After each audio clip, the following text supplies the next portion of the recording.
నమస్కారం, వార్తలకు స్వాగతం. ముందుగా ముఖ్యాంశాలు.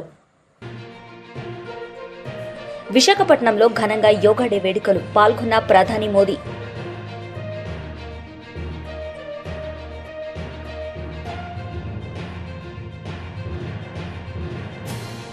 మాజీ మంత్రి సజ్జల రామకృష్ణారెడ్డి మీడియా సమావేశం, పలు అంశాలపై వివరణ. సీఎం చంద్రబాబు నాయుడు మీడియా సమావేశం నిర్వహించారు. ఈ సందర్భంగా ఆయన మాట్లాడారు. ఖర్చు పెట్టాలి, మళ్ళీ ఆ డబ్బులుంటే వెల్ఫేర్ ఖర్చు పెట్టచ్చు, ఎంపవర్మెంట్ ఖర్చు పెట్టచ్చు. So many ways we can do it. So దీన్ని ఇంకా పెద్ద ఎత్తున ప్రమోట్ చేస్తాం. ఇప్పుడు మీరు చూస్తే bill gates foundation, government of Andhra Pradesh ఒక వర్క్ చేస్తున్న digital health records through AI. Bill Gates Foundation is willing to come. Technology, knowledge రెండు తీసుకొస్తారు. Preventive health, real time monitoring, curative, cost effective health ఏ విధంగా చేయాలని వర్కౌట్ చేస్తున్నారు. దానికి yoga, naturopathy is a game changer. నేను అదే పిఎం గారు మీటింగ్లో చెప్పాను. Yoga, then naturopathy, then Ayurveda. ఇవన్నీ మనకు వారసత్వ సంపద. దాన్ని రివైవ్ చేసిన వ్యక్తి ప్రధానమంత్రి నరేంద్ర మోడీ గారు. రెండో పక్కన ఏదైతే గ్రీన్ ఎనర్జీ, ఇంకొక పక్కన మీరు చూస్తే స్వచ్ఛ భారత్, మూడోది నేచురల్ ఫార్మింగ్. ఈ మూడు కూడా చూస్తే నేచర్ని ఏ విధంగా ప్రొటెక్ట్ చేయొచ్చునో, తద్వారా మనుషులకి ఏ విధంగా బెనిఫిట్ వస్తుందో కూడా ఎస్టాబ్లిష్ చేశారు. ఈ 6 లాజికల్గా తీసుకపోతే మనం ఊహించినటువంటి ఫలితాలు వస్తాయి. ఈరోజు వారి స్పీచ్లో కూడా మీరు వింటే భూమికి హెల్త్కు ఉండే సంబంధం, 1 ఎర్త్ 1 హెల్త్. రెండోది నేచర్ని, ప్లానెట్ని కూడా మనం ప్రొటెక్ట్ చేసుకోవడం. Green energy, what is happening earth మనం చూస్తే టోటల్ పొల్యూషన్, ఫెర్టిలైజర్స్, పెస్టిసైడ్స్ కొట్టి అది మొత్తం పొల్యూట్ అయిపోయింది. ఇటీవల కాలంలో మీరు చూస్తే పంజాబ్ నుంచి, ఒకప్పుడు దేశానికి అన్నం పెట్టిన రాష్ట్రం పంజాబ్, ఈరోజు ఢిల్లీకి ఎవ్రీడే ఒక ట్రైన్ క్యాన్సర్ పేషెంట్తో వస్తుంది, స్పెషల్ ట్రైన్.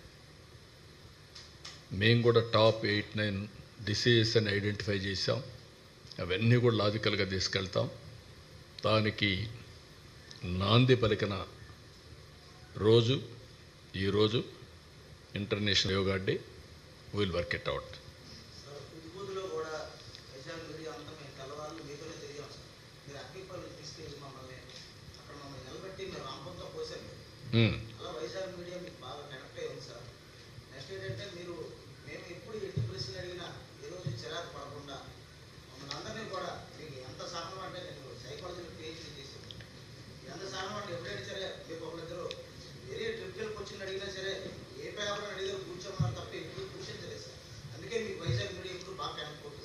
మీరు వైజాగే కాదు, రాష్ట్రం అంతా. కానీ వైజాగ్ మీడియాలో ఉండేదంటే మీరు ప్రజలు పాజిటివ్ కాబట్టి మీరు కూడా పాజిటివ్గా ఉన్నారు. కొన్ని దిక్కల ప్రజల్లో ఓసారి నేను ఎప్పుడు చెప్తాను, విశాఖపట్నం అనేది పబ్లిక్ అనేవాళ్ళకి ఉండేవాళ్ళంతా కూడా పాజిటివ్ థింకింగ్, కామ్గా ప్రశాంతంగా ఉండాలని కోరుకుంటారు. Integrity is very high. నేను సమైక్య ఆంధ్రప్రదేశ్లో ముఖ్యమంత్రిగా ఉంటే నాకు 4-5 డిస్కామ్లు ఉండేవి. విశాఖపట్నం, అప్పట్లో విజయవాడ, తిరుపతి, వరంగల్, హైదరాబాద్ ఇలాంటివి 4-5 ఉండేటివి. అప్పుడు చూస్తే ఎక్కడ థెఫ్ట్ తక్కువ ఉందంటే విశాఖపట్నం. Very interesting. అది ఫ్రమ్ ది బిగినింగ్ ఎందుకో కానీ వారసత్వంగా ఇక్కడే ప్రజానీకానికి అది వచ్చింది. అది కంటిన్యూ అయింది, ఇప్పుడు కంటిన్యూ చేస్తున్నారు. మీరు చెప్పినట్టు నేను అన్ని దిక్కల్లా నేను హెల్ప్ చేసినప్పటికీ, నేను సమానంగా కార్యక్రమాలు చేసినప్పటికీ ఎక్కువ ఆదరించేవాళ్ళు, ఎక్కువ టేక్ అవేస్ తీసుకునేవాళ్ళు ఇక్కడ ఉంటారు. That is a great experiment.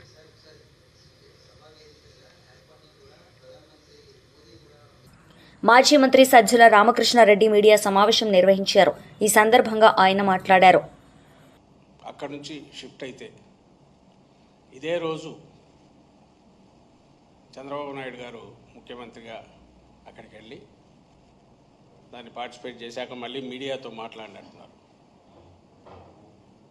ఆయన యోగా ఏం ప్రాక్టీస్ చేస్తున్నారో, జనరల్గా రోజు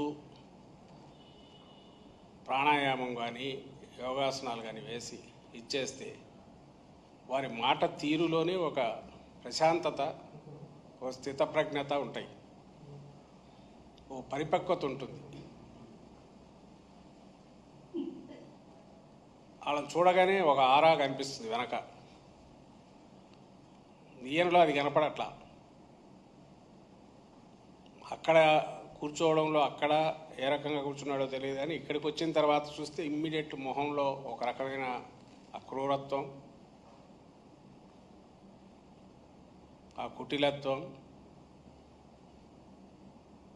దబాయింపు, బుకాయింపు సేమ్ నారా చంద్రబాబు నాయుడు గారు. ఈ రాష్ట్రం మీద ఒకప్పుడు ఉమ్మడి ఆంధ్రప్రదేశ్ మీద ఎట్లో ఇప్పుడు ఈ రాష్ట్రం మీద, ఆ రాష్ట్రం తెలంగాణ మీద కూడా ఉందని ఆయన అనుకుంటారు. బహుశా ప్రజల నుంచి వచ్చి ప్రజానాయకుడిగా ఎన్నుకోబడిన నాయకుడు కాదు కాబట్టి అప్పటికే మామగారు పెట్టిన ఒక పెద్ద కోటను స్వాధీనం చేసుకుని అక్కడి నుంచి తెలుగుదేశం పార్టీ అనే కోటను దానిని పూర్తిగా తనకు పట్టులేకి తెచ్చుకొని మ్యానిపులేషను, అలాగే సిస్టమ్ మ్యానిపులేషన్తో పాటు మీడియానే సర్వస్వంగా భావించి ఒక వర్చువల్ ఇమేజ్ ఏదైతే క్రియేట్ చేస్తానని అనుకుంటాడో దీని ద్వారా ప్రజల మైండ్స్ను కంట్రోల్ చేయొచ్చు అనుకునే ఒక హిప్నాటిస్ట్ తరహాలోనే ఆయన బిహేవ్ చేస్తుంటాడు. అధికారంలోకి ప్రజల నుంచి రాలే కాబట్టి ప్రజలకు తను ఆ బాధ్యుడు కాదు అనేది ఆయన మొహంలో ఎప్పుడూ కనిపిస్తుంది. ఇంకా రాజకీయ పార్టీలు నాయకులు అసలు లెక్క వేసుకోడు. ఆయన మాటల్లో ప్రతిసారి అదే కనిపిస్తుంది. ఈరోజు అదే కనిపించింది. ఎవరో ఏదో అడిగితే దానికి సమాధానం ఇంకేదో ఇస్తాడు, మీడియాను తిడతాడు. మేము అదే అంటుంటాం మీడియాను, మీరు చంద్రబాబు నాయుడు గారిని ఈ క్వశ్చన్లు ఎందుకు వేరని. మేము అడగడానికి ఒక ఇది ఉంటుంది, ఎందుకంటే ఆ క్వశ్చన్లకు ఆయన ఆన్సర్ ఇవ్వడు కాబట్టి అడిగి ఏమైనా రాబడదామని. బట్ ఆయన చేసేవన్నీ కూడా ఎదుటివాడి మీద తోసి అక్కడ మీరు ఎందుకు అడగరని అడుగుతుంటాడు, మనం చేయనివి కూడా మన మీద వేసి. ఈరోజు ఎవరో ఇంటర్నేషనల్ యోగా డే సందర్భంగా ఇంత వేస్ట్ చేసే బదులు అదేది రిషికొండ లాంటిది ఒకటి కట్టించవచ్చు కదా అని ఎవరో అంటున్నారని ఇంకెవరో అడిగారు. ఎవరు అంటున్నారో తెలియదు. సో అడిగిన వాళ్ళు దేనికి అడిగారో ఈయన దాన్ని నేను ఒక పెద్ద క్లాస్ బీకేసి ఎప్పుడే దాని మీద మాట్లాడాను. అలాగే వైజాగ్ అంతా క్యాపిటల్ చేసుకుని గంజాయి ఎక్కడుండో తాట తీస్తానంటున్నాడు. ఓ పక్క అక్కడ వీధుల్లోనే అమ్ముతున్నారు. నిన్న కూడా భీమవరంలో ఆ పిల్లలంతా తాగి చేసినారని అంటారు. మా కుప్పంలో ఇట్లా జరుగుతుందా, ఇది కూడా జగన్ గారి పుణ్యమే అని అది కూడా అంటాడు. ఒరే స్వామి, నువ్వు ఆన్సర్ ఇవ్వాల్సిన ఆయన వీటన్నిటికీ జరుగుతున్న వాటికి. నీ కుప్పంలోనే అట్లా జరుగుతోంది, ఎందుకు నువ్వు సంజాషి ఇవ్వాలని అంటే, నా కుప్పంలోనే ఇట్లా జరుగుతుంది అంటే మొత్తం జగన్ గారే బాధ్యత వహించాలని కూడా దబాయి. రైతు ధర్నాలో మాజీ మంత్రి ఎమ్మెల్యే పాల్గొన్నారు. ఈ సందర్భంగా ఆయన మాట్లాడారు. అసలు రైతులకు కేసీఆర్ చేసినంత పని ఈ భారతదేశంలో ఎవరైనా చేసినారే? కేసీఆర్ వచ్చినాడు పొద్దున్న దాకా 3 గంటల కరెంటు, దొంగ రాత్రి 3 గంటల కరెంటు ఉండే. దాన్ని మార్చి బాయికాడ కూడా 24 గంటల నాణ్యమైన కరెంట్ ఇచ్చి చూపింది కేసీఆర్. ఈ భారతదేశంలో రైతుకు 24 గంటల కరెంటు ఉచితంగా ఇచ్చింది ఒకే ఒక్క పార్టీ, అది బీఆర్ఎస్ పార్టీ, గులాబీ జెండా. ఇవాళ దాన్ని ఇవ్వమంటే కూడా నువ్వు మళ్ళీ మోటార్లు కాలుతున్నాయి, ట్రాన్స్ఫార్మర్లు కాలుతున్నాయి. నువ్వు వచ్చినాక మున్పటి లెక్క క్వాలిటీ కరెంట్ వస్తలేదు. ఇక రైతు బంధు కేసీఆర్ ఉండగా నాట్లకు రైతు బంధు పడుతుండే. రేవంత్ రెడ్డి వచ్చినాక ఓట్లకు రైతు బంధు పడుతుంది. అవునా కాదా? అప్పుడేమో పార్లమెంట్ ఎలక్షన్లు, ఎంపీ ఎలక్షన్ల ముందు ఒక్కసారి వేసిండు. ఇప్పుడు సర్పంచ్ ఎలక్షన్లు వస్తున్నాయి, జడ్పీటీసీ ఎలక్షన్లు వస్తున్నాయని మళ్ళొక్కసారి ఓట్ల ముందు ఇప్పుడు రైతు బంధు ఎత్తుండు. నడిమిట్ల 2 ఎగ్గొట్టిండా లేదా? పోయిన వానకాలం ఎగ్గొట్టిండు. మొన్నటి యాసంగిలా మండలానికి ఒక్క ఊరికేసిండు, అన్ని ఊర్లు ఎగ్గొట్టిండు. అంటే రేవంత్ రెడ్డి నీ సంగతి అర్థమైపోయింది మా రైతులకు. కేసీఆర్ కరోనా వచ్చినా, కరోనా కష్టకాలంలో ఆదాయం లేకపోయినా ఆనాడు కేసీఆర్ గారు ఎమ్మెల్యేల మంత్రుల జీతాలు బంద్ పెట్టిండు, రైతులకు మాత్రం రైతు బంధే చూపించిండు కేసీఆర్. కానీ నువ్వు ఇవాళ ఓట్లకు రైతు బంద్ వేస్తున్నావు. 15,000 ఇస్తా అన్నావు, ఇవాళ నడిమిట్ల 2 రైతు బంధులు ఎగ్గొట్టినావు. 2 రైతు బంధులు అంటే ఒక్కొక్క రైతుకు ఒక్కొక్క ఎకరానికి 12,000 ఇవాళ రేవంత్ రెడ్డి బాకీ ఉన్నాడు. అంటే రైతులంతా అమాయకంగా కనబడుతున్నారా? నడిమిట్ల 2 ఎగ్గొడతా, ఇప్పుడు ఓట్ల ముంగట అయితే మళ్ళీ వడ్డేని ఓట్లు గుద్దుతారు అనుకుంటున్నావు. ఏంది బిడ్డ? తప్పకుండా నువ్వు ఆ 12,000 బాకీ పడ్డ ఎకరానికి 12,000 ఇస్తేనే రేపు లోకల్ బాడీ ఎన్నికల్లో నీకే రైతన్న ఓటేస్తాడు, లేకపోతే ఒక్క రైతు కూడా నీకు ఓటేయడు బిడ్డ, జాగ్రత్త అని చెప్పి నేను హెచ్చరిస్తా ఉన్నా. అంటే ఆయనకే తెలివి ఉందనుకుంటుండు, అతి తెలివి చూపిస్తున్నాడు. నడిమిట్ల 2 ఎగ్గొట్టిండు, ఇప్పుడు ఒక్కసారి ఎత్తగా నాకు మళ్ళా పట్టాయి ఓట్లు అనుకుంటుండు. రైతుల్ని మనం చైతన్యపరచాల్సినటువంటి అవసరం ఉంది. అదే విధంగా రుణమాఫీ అన్నాడు. మీరందరూ చూసిండు. 7 రూపాయలు అమ్మవారి మీద ఒట్టు పెట్టిండు, యాదగిరి లక్ష్మీ నరసింహస్వామి మీద ఒట్టు పెట్టిండు, మన మెదక్ చర్చి మీద ఒట్టు పెట్టిండు. 15 ఆగస్టు లోపల రుణమాఫీ చేస్తా అన్నాడు. అయిందా రుణమాఫీ? ఇలా రుణమాఫీ కాని వాళ్ళు శైలావట్టుగా ఇలా సగం మందికి రుణమాఫీ కాలే. నీకు కూడా కాలేదా? మా ప్రభాకరణ కూడా కాలేదట. అయితే ఇవాళ చెప్పింది ఏంది? ఆ రోజు ఒక్క ఏడాది కడుపు కట్టుకుంటే 42,000 కోట్లు వస్తాయి, ఒక్క ఏడాది కడుపు కట్టుకుంటా 42,000 కోట్ల రుణమాఫీ చేస్తా అన్నాడా? మరి ఇప్పుడు చేసింది ఎంత? చేసింది 40 పైసలు, ఎగబెట్టింది 60 పైసలు. 20,000 చేసినా అంటుండు, కానీ రైతులకు పడ్డది 15,000-16,000 కూడా దాటలే. చెప్పిందేమో 41,000 42,000 కోట్లు, పడ్డాయేమో 15,000-16,000 కోట్లు. అంటే ఇప్పుడు రేవంత్ రెడ్డి అడుగుతున్నా, నువ్వు కడుపు కట్టుకోలేదా? మరి ఎందుకు రైతులకు పూర్తి రుణమాఫీ చేయలేదో సమాధానం చెప్పాలి. అసలు నువ్వు ముఖ్యమంత్రివా? ఆ కుర్చీ ఇజ్జత్ తీయబట్టివి. ఏం చెప్పిండు? మీరు టీవీలో చూసిండు. 2 లక్షల మీద ఉన్న వాళ్ళు కట్టుర్రి, నేను క్షణంలో ఇస్తారెత్త పైసలు, ఒకటే క్షణం 2 లక్షల మీది కట్టుర్రి, మీరు కట్టంగానే మీ మీది రుణం 2 లక్షలు మాఫీ చేస్తా అన్నాడా లేదా? టీవీలలో చూసిందా లేదా మీరు?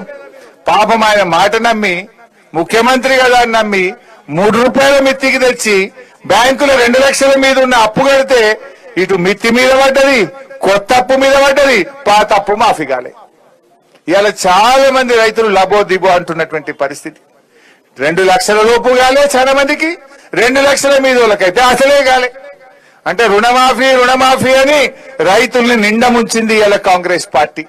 రుణమాఫీ చేయకపోతివి, రైతు బంధు వేయకపోతివి, రైతు బీమా అది కూడా బంద్ పెట్టిండు. ఇప్పుడు కేసీఆర్ ఉండగా ఓ భరోసా ఇచ్చిండు. ఏ రైతన్న దురదృష్టం వల్ల, అదృష్టం బాగలేక, ఏ కారణం చేత చనిపోయినా దినవారాలు కూడా జరగక ముందే 5 లక్షల రూపాయలు ఆ తల్లి అకౌంట్ లో వేసి ఆ కుటుంబానికి అండగా నిలబడ్డాడు కేసీఆర్. ఇవాళ రేవంత్ రెడ్డి వచ్చి ఇప్పుడు 6 నెలలకేది రైతు బీమా పైసలు ఎల్ఐసి గట్టలే ఇవాళ వేలాది మంది రైతులకు. 11వ ఇంటర్నేషనల్ డే ఆఫ్ యోగా వేడుకలు విశాఖపట్నంలో ఘనంగా జరిగాయి. ఈ వేడుకల్లో ప్రధాని మోదీ పాల్గొని మాట్లాడారు. देश हमारे इस प्रस्ताव के साथ खड़े हुए आज की दुनिया में ऐसी एकजुटता ऐसा समर्थन सामान्य घटना नहीं है।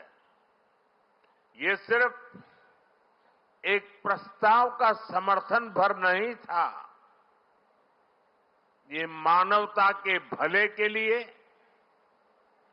दुनिया का सामूहिक प्रयास था। आज 11 साल बाद हम देख रहे हैं कि योग दुनिया भर में करोड़ों लोगों की जीवन शैली का हिस्सा बन चुका है। मुझे गर्व होता है जब मैं देखता हूं कि हमारे दिव्यांग साथी ब्रेल में योग शास्त्र पढ़ते हैं, वैज्ञानिक अंतरिक्ष में योग करते हैं, गांव-गांव में युवा साथी योग ओलंपियाड में भाग लेते हैं। यहां सामने देखिए, ये नेवी के सभी जहाजों में भी अभी बहुत शानदार योगा कार्यक्रम चल रहा है। चाहे सिडनी ओपेरा हाउस की सीढ़ियां हो या एवरेस्ट की चोटी हो या फिर समंदर का विस्तार हो, हर जगह से एक ही संदेश आता है, योग सभी का है। और यहां के लोगों ने इतना अच्छा आयोजन किया है। मैं चंद्रबाबू नायडू गारू और पवन कल्याण गारू को बधाई देता हूं। आपके नेतृत्व में आंध्र प्रदेश ने योगांध्रा अभियान का एक शानदार इनिशिएटिव लिया। मैं विशेष तौर पर नारा लोकेश गारू के प्रयासों की भी विशेष प्रशंसा करना चाहता हूं। योग का सोशल सेलिब्रेशन कैसे होना चाहिए, समाज के हर वर्ग को कैसे जोड़ना चाहिए, ये उन्होंने बीते 1-1.5 महीने के इस योगांध्र अभियान में करके दिखाया। और इसके लिए भाई लोकेश अनेक अनेक बधाई के पात्र है। और मैं तो देशवासियों को भी कहूंगा कि ऐसे अवसरों को किस प्रकार से सामाजिक स्तर पर गहराई से ले जाया जा सकता है, भाई लोकेश ने जो काम किया है उसको एक नमूने के रूप में देखना चाहिए। साथियों, मुझे बताया गया है कि योगांध्रा अभियान से 2 करोड़ से ज्यादा लोग जुड़े हैं। पब्लिक पार्टिसिपेशन की यही वो स्पिरिट है जो विकसित भारत का मुख्य आधार है। जब जनता खुद आगे बढ़कर किसी मुहिम को थाम लेती है, किसी लक्ष्य को ओन कर लेती है, तो उस लक्ष्य की प्राप्ति से हमें कोई रोक नहीं पाता। जनता जनार्दन की ये सदा इच्छा और आपके प्रयास यहां इस आयोजन టీడీపీ లీడర్ మీడియా సమావేశం నిర్వహించారు. ఈ సందర్భంగా ఆయన మాట్లాడారు. అన్నింటినీ కూడా ఒకటి తర్వాత ఒకటి కంప్లీట్గా నెరవేర్చుకుంటూ వస్తున్నటువంటి పరిస్థితి మనం చూస్తూ ఉన్నాం. ప్రజలందరూ కూడా చాలా ఆనందంతో సంతోషంగా హర్షాతిరేకాలను వ్యక్తం చేస్తున్న సందర్భంలో వైఎస్ఆర్సీపీ పార్టీ నాయకుడైనటువంటి జగన్మోహన్ రెడ్డి బెంగళూరు ప్యాలెస్లో కూర్చొని తల్లికి వందనం అమలు చేశారా, ఎంతమందికి చేశారు అని తన శిష్య బృందం చేత వాకపు చేసుకుని చంద్రబాబు నాయుడు గారు అందరికీ కూడా తల్లికి వందనం కార్యక్రమాన్ని దిగ్విజయంగా ఇచ్చేశారు. అంటే ఇక మనకు పుట్టగతులు ఉండవు, ఏం చేయాలి, జనంలో ఉండాలని చెప్పి జనానికి సంబంధం లేనటువంటి విషయాల్లోనూ రౌడీలు రాజ్యం ఏలుతున్న విధంగా, రౌడీలకు రక్షణ కల్పించే విధంగా, రౌడీలతో కలిసి మెలిసిపోయే విధంగా, ప్రజాస్వామ్యాన్ని కూనీ చేసే విధంగా జగన్మోహన్ రెడ్డి గత వారం రోజులుగా ఈ చర్యలను చేపట్టి తల్లికి వందనం కార్యక్రమాన్ని కానివ్వండి, ఈ మహా అపూర్వ యోగా సంగమం కార్యక్రమం కానివ్వండి, ప్రజలందరూ కూడా ఆనందంగా వీక్షిస్తున్న సందర్భాన్ని పక్కదోవన పట్టించాలనేటువంటి ఒక కపట రాజకీయ ఉద్దేశంతో అతను చేస్తున్నటువంటి ప్రజలందరూ కూడా తిప్పికొడుతున్నారు. 151 నుంచి 11కు పడిపోయినా బుద్ధి లేదు. అటువంటి జగన్మోహన్ రెడ్డి ఒక పక్క రాష్ట్రాన్ని, ప్రజాస్వామ్యాన్ని కూనీ చేస్తూ ప్రజా వ్యతిరేక కార్యకలాపాలకు పాడుతున్నాడు. అతని శిష్యుడు మరొక పక్క అత్యంత పవిత్రమైనటువంటి తిరుమల తిరుపతి దేవస్థానంలో నిత్యం జరుగుతున్నటువంటి అనేక కార్యక్రమం కూడా న్యాయం జరుగుతుంటే 2 సార్లు చైర్మన్గా పనిచేసినటువంటి భూమన కరుణాకర్ రెడ్డి నిత్యం అసత్య ప్రచారాలతో తిరుమల తిరుపతి దేవస్థానాల యొక్క పవిత్రతను మంట గలిపే విధంగా అతను వ్యవహరిస్తున్నాడు. ఎందుకు? ఈ రాష్ట్రం పురోగతిని కానీ, ఈ రాష్ట్రం అభివృద్ధి చెందటం కానీ, ఈ రాష్ట్రంలో సంక్షేమం జరుగుతుండటం కానీ ఆ వైఎస్ఆర్సీపీ పార్టీకి ఇష్టం లేదు. అందుకని ఒక పక్క జగన్మోహన్ రెడ్డి, వారి శిష్య బృందం, అతను మెయిన్ శిష్యుడైనటువంటి తిరుమల తిరుపతి దేవస్థానంలో కంప్లీట్గా కాన్సన్ట్రేషన్ చేసినటువంటి కరుణాకర్ రెడ్డి ఈ రకంగా ఒక తప్పుడు విధానాల ద్వారా, తప్పుడు ప్రచారం చేయటం ద్వారా ప్రజల్లో ఏమయ్యే పరిస్థితిని నెలకొల్పాలని వారు అనుకుంటున్నారు. కానీ ప్రజలు తిప్పికొడుతున్నారు జగన్మోహన్ రెడ్డిని, కరుణాకర్ రెడ్డిని. ఆ విషయం వాళ్ళు గుర్తుపెట్టుకోవట్లేదు. రాబోయేటటువంటి ఏ ఎన్నికలు వచ్చినా మరి 11 పోయి ఆ ఒక్కటి కూడా మిగులుతుందో మిగలదో కూడా తెలవని పరిస్థితిలో వాళ్ళు పోతున్నారు. వాళ్ళకి అర్థం కావటల్లా. పథకం కింద తాళిబొట్ల కోసం తిరుమల తిరుపతి దేవస్థానంలో ఉన్న బంగారాన్ని కరిగించడానికి బొంబాయి తీసుకెళ్ళి బొంబాయిలో కరిగించిన దాంట్లో ఎంత నువ్వు కొట్టేశావు, ఎన్ని టన్నులు కొట్టేశావు, నువ్వు టన్నుల కొద్దీ బంగారం బొంబాయి తరలించావు. దాంట్లోంచి ఎంత మరుగు పేరుతో ఎంత మరుగుపరిచావు. కరుణాకర్ రెడ్డి, నిన్ను సూటిగా నేను అడుగుతున్నాను, ఇవాళ దానికి నువ్వు సమాధానం చెప్పగలవా? వైసీపీ లీడర్ మీడియా సమావేశం నిర్వహించారు. ఈ సందర్భంగా ఆయన మాట్లాడారు. అందులోనూ మాస్ లీడర్ జగన్ గారు వస్తుంటే ఎవరన్నా ఆపగలరా జనాన్ని? మాకు అది నోటీస్ లాగా ఇవ్వడం జరిగింది. మేము చెప్పాము, అది మేమైతే ఏ వెహికల్స్ పెట్టి మొబిలైజ్ చేయట్లేదని చెప్పాము. మా వంతు మేము ఎవరిని మొబిలైజ్ మీరు రండి, మేము వెహికల్స్ పెడతాము, మేము చూస్తున్నామని చెప్పడం జరగలేదు. అది కూడా వాళ్ళ నాన్నగారు అతని గుర్తుగా భోజనాలు పెడతాం అనుకుంటే దాన్ని కూడా వాళ్ళు అబ్జెక్షన్ పెట్టారు. అతను అన్నీ తయారు చేసుకుని కూడా అది ఆపేసుకున్నాడు. పాపం అది ఇంకా అతను ఆ బాధలో ఉన్నాడు. మా కొడుకు ఫస్ట్ ఇయర్ దీనికి కూడా నేను భోజనం పెట్టకపోయానని అది కూడా మేము అతను ప్రెస్ మీట్ ఇచ్చారు, చూసే ఉంటారు మీరు. అంత వాళ్ళు ఏడితే దాన్ని ఒప్పుకున్నాము. ఆ రోడ్డు సన్నదంటే దానికి అందులోకి ఎవరు వెళ్ళకుండా ఆపుకున్నాము. వాళ్ళు పెట్టిన వాటిని ఒప్పుకున్నాము మేము.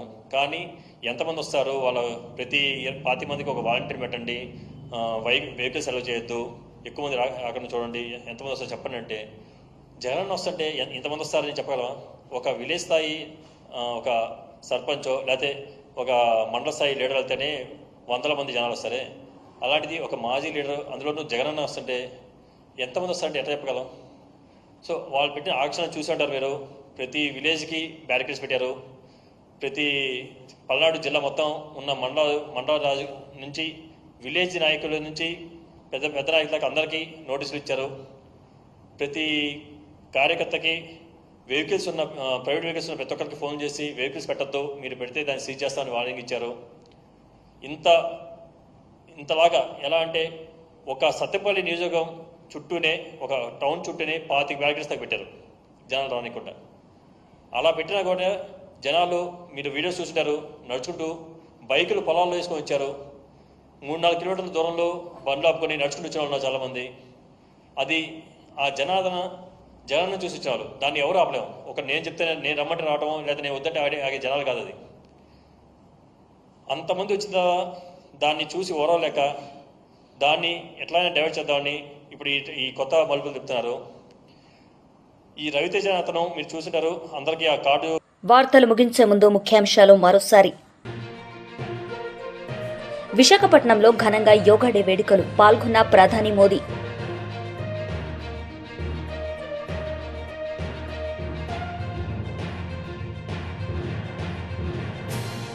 మాజీ మంత్రి సజ్జల రామకృష్ణారెడ్డి మీడియా సమావేశం, పలు అంశాలపై వివరణ.